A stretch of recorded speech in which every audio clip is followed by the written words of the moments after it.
नमस्कार साथियों, प्यारे बच्चों, स्वागत है एक बार फिर आपका हमारे इस यूट्यूब चैनल में। देखिए, मॉडल प्रश्न पत्र कक्षा 10वीं के लिए और कक्षा 12वीं के लिए दोनों ही बोर्ड ने अपनी वेबसाइट पर अपलोड कर दिए गए हैं। और आपने जो हमने पिछली बार जो वीडियो डाला था उसको देख कर के ये सारे जो अपनी आवश्यकता अनुसार आपने जो पेपर हैं मॉडल प्रश्न पत्र वो डाउनलोड कर लिए होंगे अपने मोबाइल पे या अपने कंप्यूटर में। आज हम इस मॉडल पेपर जो कक्षा 10वीं गणित का है इसका सॉल्यूशन देखने वाले हैं, इसका हल देखने वाले हैं। सबसे पहले आज के इस वीडियो के अंदर हम बात करेंगे जो ऑब्जेक्टिव क्वेश्चंस है उनको सॉल्व करेंगे। कौन कौन से ऑब्जेक्टिव क्वेश्चंस दिए गए हैं और इसके हिसाब से क्या संभावना बनती है कि और कौन से ऑब्जेक्टिव पूछे जा सकते हैं, उनके बारे में बात करेंगे। लेकिन उससे पहले यदि आपने इस चैनल को सब्सक्राइब नहीं किया है तो चैनल को सब्सक्राइब कर लीजिए ताकि आगे आने वाले वीडियो की जानकारी आपको मिल सके। बने रहिए हमारे साथ में और ये वीडियो आप पूरा देखिए ताकि आपको मॉडल पेपर के हिसाब से भी अपने वार्षिक परीक्षा के अंदर जो किस टाइप का प्रश्न पत्र अपने को मिलने वाला है उसके बारे में अच्छे तरीके से जानकारी आपको मिल सके। कक्षा 10वीं का मॉडल पेपर है, गणित का मॉडल पेपर है।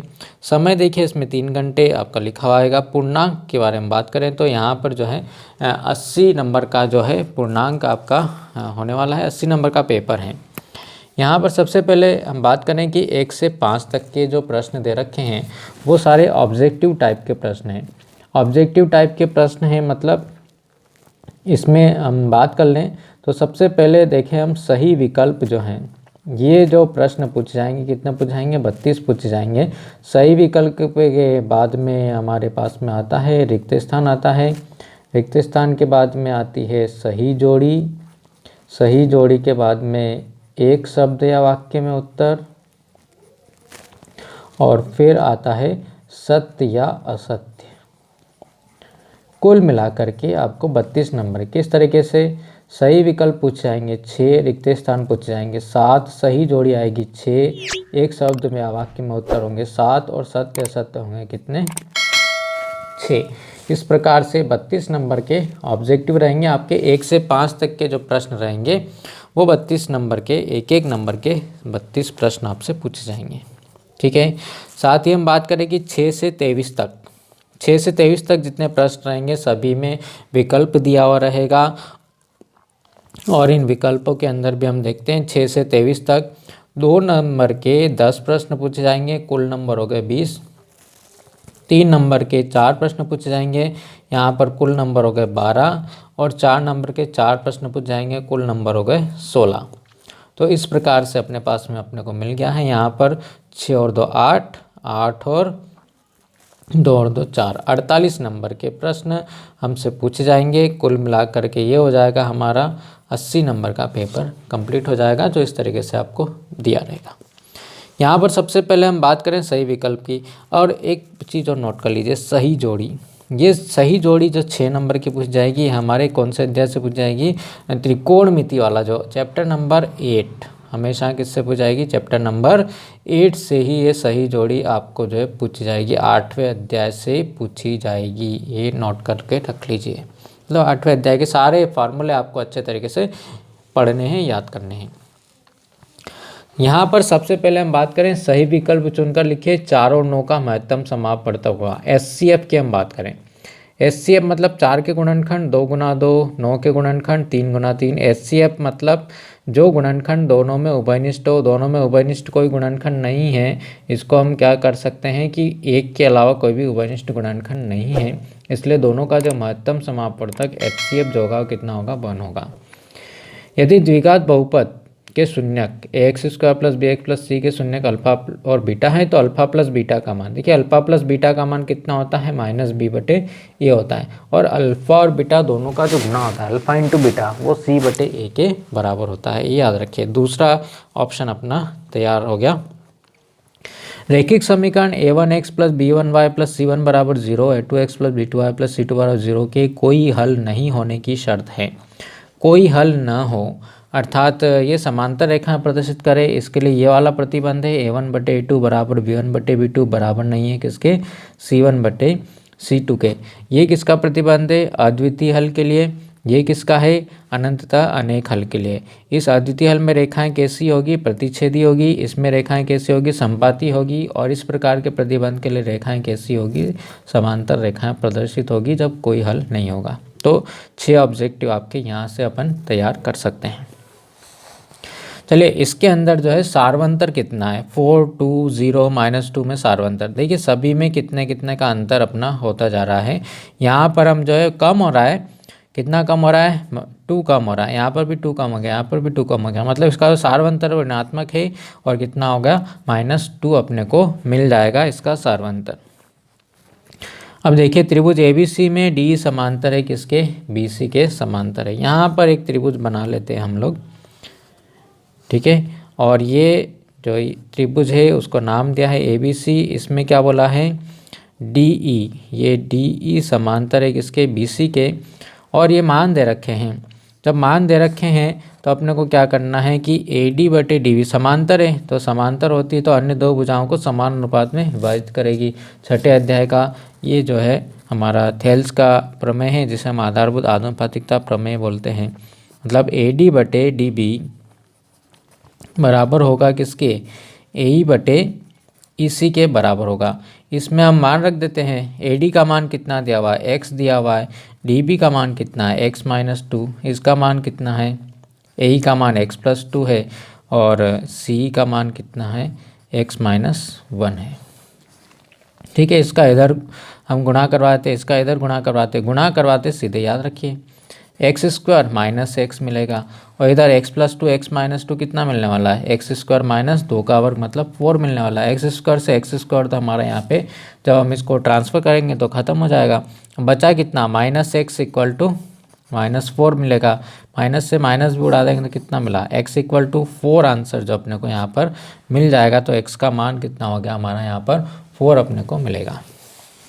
नेक्स्ट पेज पर हम आते हैं। इसका जो ऑब्जेक्टिव नंबर 6 है उसकी हम बात कर लें।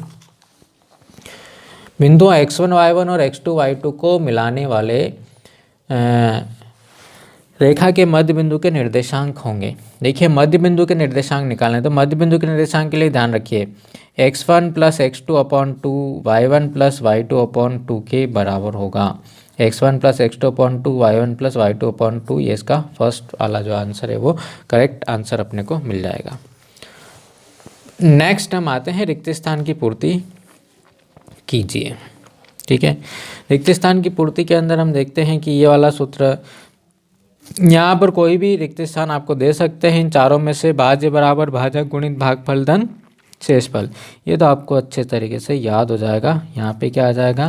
भाज्य बराबर भाजक गुणित भागफल धन शेषफल के बराबर होगा। घात 2 के किसी बहुपद के अधिकतम शून्यक हो सकते हैं।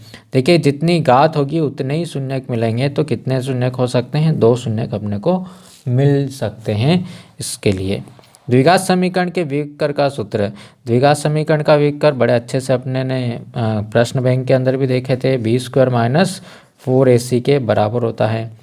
समांतर श्रेणी a + d a + 2d a + 3d, ये समांतर श्रेणी का व्यापक रूप है। एक प्रश्न नहीं पूछ सकते समांतर श्रेणी का व्यापक रूप लिखिए या व्यापक पद लिखिए, जिसे हम बोलते हैं एनवा पद। तो ये एनवा पद जो होता है ये कितना होगा? a + n - 1 × d के बराबर होगा। क्यों होगा? देखिए पहले पद में d 0 है, दूसरे पद में d के आगे किससे गुणा है? 1 से, तीसरे पद में 2 से गुणा है, चौथे पद में 3 से गुणा है, तो nवें पद में किससे होगा? 1 कम, अर्थात n - 1 × d होगा। इससे हम इसका व्यापक पद या एनवा पद भी बोलते हैं, an से निरूपित करते हैं। और यही फार्मूला हमारे पूरे अध्याय के सवालों को हल करने के लिए काम में आने वाला है, क्योंकि समांतर श्रेणी के जो n पदों का योग है उसको हटा दिया गया है, उसको पूछेंगे नहीं परीक्षा के अंदर। नेक्स्ट हम आते हैं, वे सभी आकृतियाँ जिनका क्या समान हो? आकार समान हो, परंतु इनके माप समान होना आवश्यक नहीं है। देखिए दिखने में एक जैसी है, लेकिन जब उनको नापें तो उनमें जो है नाप जो है कैसी आए? अलग अलग आए, अर्थात उनका अनुपात जो है बराबर हो। तो ऐसी आकृतियों को हम कौन सी आकृतियाँ कहते हैं? ऐसी आकृतियों को हम समरूप आकृतियाँ कहते हैं। बिंदु 4 0 अक्ष पर स्थित है। कौन से अक्ष पर स्थित होगा? देखिए ये एक्स अक्ष होता है, ये वाई अक्ष होता है, ये मूल बिंदु होता है हमारा 0 0। 4 के लिए अपने को पहले एक्स अक्ष पे चलना पड़ेगा। कितने कदम चलेंगे? 4 कदम चलेंगे। और वाई अक्ष पे चले गया, वाई अक्ष पर नहीं गए हैं तो ये बिंदु 4 0 हमें कहाँ मिलेगा? एक्स अक्ष पर मिलेगा। जो मान 0 है उस पर नहीं हो, जिसका मान है वहीं पर मिलेगा, तो 4 0 अपने को एक्स अक्ष पर स्थित मिलेगा। वृत्त की एक छेदक रेखा वृत्त को बिंदुओं पर प्रतिच्छेद करती है। छेदक रेखा जो होती है वो बिंदु, कितने बिंदुओं पर? छेदक रेखा मतलब जो छेद कर दे, और जब छेद करती है तो कितने बिंदुओं पर मिलेगा? एक इधर नजर आएगा, एक उधर नजर आएगा, तो 2 बिंदुओं पर जो है क्या करेगी? प्रतिच्छेद करेगी वृत्त को, इसलिए हम उसको छेदक रेखा कहते हैं। और स्पर्श रेखा, वो स्पर्श रेखा जो है केवल एक ही बिंदु पर जो है प्रतिच्छेद करेगी। यहाँ पर हम आगे आते हैं।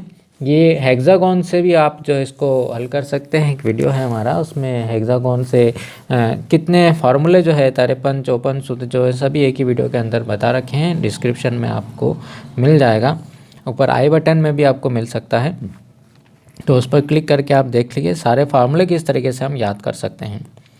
यहाँ पर कॉसेक स्क्वायर थीटा -1 ये एक सरल समीकरण है। कॉसेक स्क्वायर थीटा -1 जो है वो किसके बराबर होगा? एक कॉट स्क्वायर थीटा के बराबर होगा। तो सही जोड़ी में देखिए परीक्षा के अंदर लिखने का तरीका भी, ये प्रश्न जोड़ी आप लिखिए और उसके आगे जो उत्तर सही है उसको हम कितना लिख सकते हैं, उसका आंसर जो है हम यहाँ पर लिख देंगे। ठीक है। सेक थीटा, अब सेक किसका उल्टा होता है? सेक तो यहाँ पर मिलेगा अपने को 1/cos थीटा के इक्वल होता है। 1 - cos स्क्वायर थीटा, यहाँ पर वर्ग है तो आपको यहाँ पर लिखना पड़ेगा साइन स्क्वायर थीटा, और अगर वर्गमूल होता तो यहाँ पे साइन थीटा आ जाता। कॉट 30 का मान, कॉट 30 का मान जो होता है टेन 30 का उल्टा, टेन 30 का मान कितना होता है? 1/√3, और कॉट 30 का मान कितना होगा? √3। देखिए टेन के जितने ही मान हैं उसको इस सूत्र से याद रखिए, 1/√3। ये पूरा जो मान है ये टेन 30 डिग्री का मान है, ऊपर जो 1 है वो 45 डिग्री का मान है, और नीचे जो √3 है वो टेन 60 डिग्री का मान है। ठीक है, तो तीनों मान याद हो गए।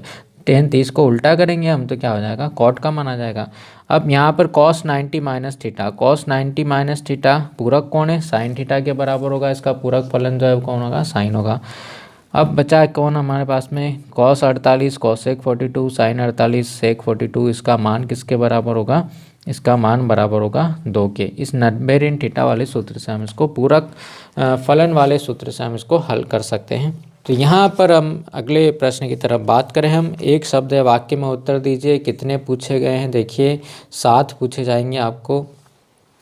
ठीक है, दिए गए चित्र में px के लिए y बराबर px का ग्राफ दिया गया है, तो px के शून्यकों की संख्या बताइए। शून्यकों किसी भी बहुपद का ग्राफ जो होता है, ये बहुपद का ग्राफ है, सीधी सरल रेखा जा रही है, वो x अक्ष को कितने बिंदुओं पर काटता है? x अक्ष को जितने बिंदु पर छुएगा काटेगा उसके शून्यकों की संख्या उतनी ही होगी। तो बहुपद के शून्यकों की संख्या कितनी मिल जाएगी अपने को? ये x अक्ष को जो है एक बिंदु पर काट रहा है, इसलिए अपने पास में इसके शून्यकों की संख्या जो है कितनी हो जाएगी? 1 अपने को प्राप्त होगी। 2 चरों में रैखिक समीकरण का मानक रूप, 2 चर वाला रैखिक समीकरण हमने देखा था और बताया भी था प्रश्न बैंक के सॉल्यूशन के अंदर भी, x + by + c = 0, ये 2 चर वाले रैखिक समीकरण का मानक रूप जो है होता है। द्विघात समीकरण में विकर का मान 0 है तो इसके मूलों की प्रकृति कैसी होगी? अब विकर का मान 0 है तो मूल कैसे होंगे? समीकरण के मूल होंगे वास्तविक होंगे, और कैसे होंगे? समान होंगे। वास्तविक और समान या बराबर होंगे। वृत्त की परिधि का सूत्र, वृत्त की परिधि का सूत्र होता है 2πr। शंकु के आयतन का सूत्र, बेलन के आयतन का 1/3, बेलन का आयतन πr² h होता है, तो शंकु का आयतन कितना हो गया? 1/3 πr² h मिल जाएगा। इसका समांतर माध्य क्या होगा? देखिए बराबर बराबर विषम अंक है, तो ये बीच वाला जो मान होगा वो इसका समांतर माध्य का आंसर अपने को मिल जाएगा 4। कैसा आया? सभी को जोड़ करके कुल कितने उससे भाग लगाया, 3 और 3 6 और 4 10 और 10 20, 20 में 5 का भाग लगाया तो समांतर माध्य कितना हो गया? 4 हो गया। समांतर माध्य का सूत्र क्या होता है? σx/n। किसी भी अपने जो संख्या दी होगी उनका समांतर माध्य औसत अपने को निकालना हो तो किसी निश्चित घटना की प्रायिकता का मान कितना होगा। निश्चित घटना की प्रायिकता का मान हमेशा, जो घटना निश्चित ही घटित होगी उसका मान हमेशा कितना होगा, उसका मान 1 रहेगा। और असंभव घटना है उसकी प्रायिकता का मान कितना होगा, उसकी प्रायिकता का मान हमें 0 मिलेगा। चलिए नेक्स्ट आते हैं हम सत्य और असत्य पर। कितने मिलेंगे अपने को पेपर के अंदर, 6 क्वेश्चन यहाँ पर मिलेंगे सत्य असत्य वाले। तो धनात्मक पूर्णांक ए और बी दिए रहने पर ऐसी अद्वितीय पूर्ण संख्याएं क्यू और आर विद्यमान है कि ए बराबर बी क्यू प्लस आर, जहाँ आर का मान 0 से बड़ा या बराबर है और बी से हमेशा छोटा रहे। तो ये कौन सा है, ये हमारे यूक्लिड विभाजन प्रमेयिका का कथन है और ये एक सत्य कथन होगा। वृत्त का क्षेत्रफल 2 पाई आर स्क्वायर होता है, नहीं होता है। वृत्त का क्षेत्रफल कितना होता है, पाई आर स्क्वायर होता है। तो ये कैसा हो जाएगा, ये असत्य हो जाएगा। गोले का संपूर्ण प्रश्न 2 पाई आर, संपूर्ण पृष्ठ 2 पाई आर स्क्वायर होता है। गोले का संपूर्ण पृष्ठ 4 पाई आर स्क्वायर होता है, ठीक है। तो ये भी क्या हो जाएगा, असत्य कथन हो जाएगा। माध्यक बहुलक और माध्य में संबंध है, 2 माध्यक बराबर 1 बहुलक, 3 माध्य नहीं, 3 माध्यक बराबर 1 बहुलक और 2 माध्य के बराबर होता है। तो ये भी कैसा हो जाएगा, असत्य कथन हो जाएगा। किसी वृत्त की अनंत स्पर्श रेखाएं होती हैं, बिल्कुल एक वृत्त की अधिकतम जो है अनंत स्पर्श रेखाएं हो सकती है, क्योंकि अनंत बिंदु वहाँ पर मिलेंगे और उन बिंदुओं से अनंत स्पर्श रेखाएं गुजर सकती है।